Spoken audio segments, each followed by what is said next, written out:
More like Jesus every day.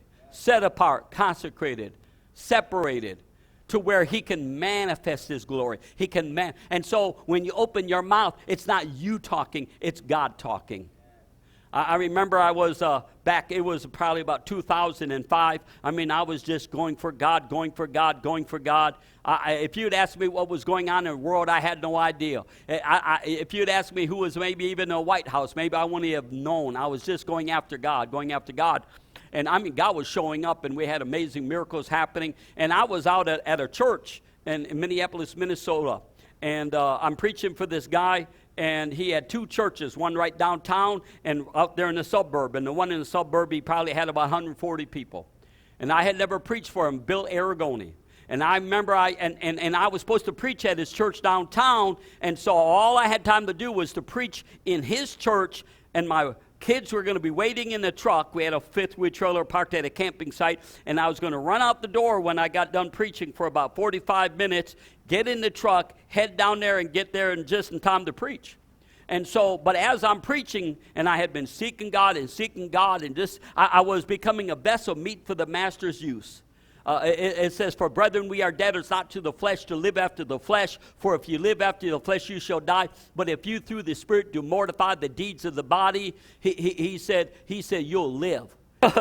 And so I'm in Bill Aragoni's church, and I mean, the Spirit of God came on me. I wish they would have video recorded. I don't even remember what I said. I am lost in the Holy Ghost. I mean, the Spirit of God is speaking, and somehow I became aware of the time, and my wife and my kids were already out in the truck waiting for me, and there was a side door right there in the front of the sanctuary, and the pastor had brought in, he packed out his sanctuary. He even brought the little ones in that he normally would have in the nursery. So the mothers, the newborns, everybody's there. And as I'm getting ready to run out the door, I didn't have time to pray for anybody. I think I prayed a closing prayer. I prayed the glory of God upon that church. I could sense that something really awesome was beginning to happen in that sanctuary. I mean, it was thick and heavy. I could hardly get out the door. I get out the door, I go down there, I get to preaching, and in the midst of preaching of a sermon along this line about being sold out, lock, stock, and barrel, 100% to Jesus, not holding anything back in your mind, your will, your emotions, every decision you make, every step you take, it's all for Jesus. As I'm preaching this, all of a sudden, it's like somebody taught these people and orchestrated it. At a count of 3, they all fell out of their chairs weeping and wailing. About 30 people.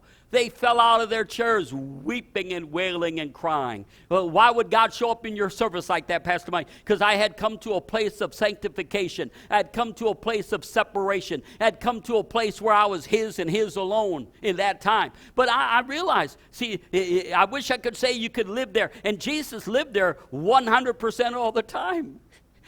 And that's what we should be striving to do. But a lot of times we get in there and then something happens, we get back in the flesh. You say, well, Pastor Mike, you can't live there all the time and still deal with the ordinary things of life. Oh, yes, you can. That's what Smith Wigglesworth did. And he did it in later years of life. He got to a place where he was just in the Spirit all the time, man. He was just going for it until he was 87 years old. And I mean, amazing things are happening. But so later that day, I mean, they're all weeping. I had to stop preaching. I had to stop. I mean, they're all weeping and crying. I've seen that happen to me numerous times. One time in Germany, and why I had, and that was back when my son was only a year old. He's 42 now. And I mean, as I'm preaching in this German church with an interpreter, all of a sudden, boom, they all fell out of their chairs weeping and wailing and crying. I wasn't experiencing that myself. See, I didn't realize the river is flowing out of me. It's just like in the natural sometimes. Sometimes, it's a hot, sweaty day, and you're outside, you're working all day long, and you go in and you go to hug your wife, and she says, "Ooh, you stink, get away from me." And that's because you don't smell it. Well, there's times you can be in the glory. You're moving in the Holy Ghost. You're moving in the Spirit, and you really don't know it.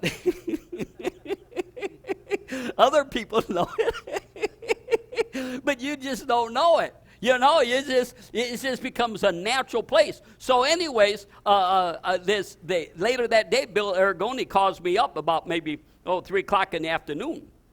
And when he gets on the phone, he's whispering. And he says this to me. He said, "Brother Mike," he's whispering, "Brother Mike." And I said, "Yeah, Bill." he said this to me. He said, does that always happen when you preach? Now you realize I had walked out. I said, whoa. I said, what? He said, that always happens. I said, Bill, I wasn't there. You got to tell me what happened. He said, Brother Mike, as you were running out the door, I found myself on the floor. I couldn't stand up anymore. So he didn't know what was going on in the congregation. See, the power of God came on him, and he fell to the floor. He said, Brother Mike, he said, I laid on the floor for 2.5 hours. Brother Mike, I couldn't get up off the floor. He said, I was stuck to the floor. I was glued to the floor. He said, I didn't hear a pin drop. You know, I didn't hear a noise. Now remember, his sanctuary is full of babies and children and mothers and fathers. And it's full of people, right?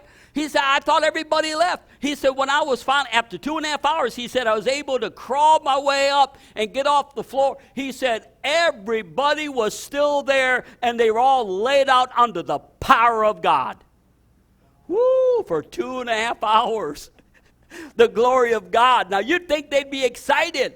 But you know what? He was supposed to have me come back, but he would never talk to me again and never let me come back. Now, I'm going to tell you the reason why. Because, see, people aren't used to that kind of God moving in their midst. How could God do that? Because there was a man who had paid the price and was sanctified, separated, and consecrated unto Jesus.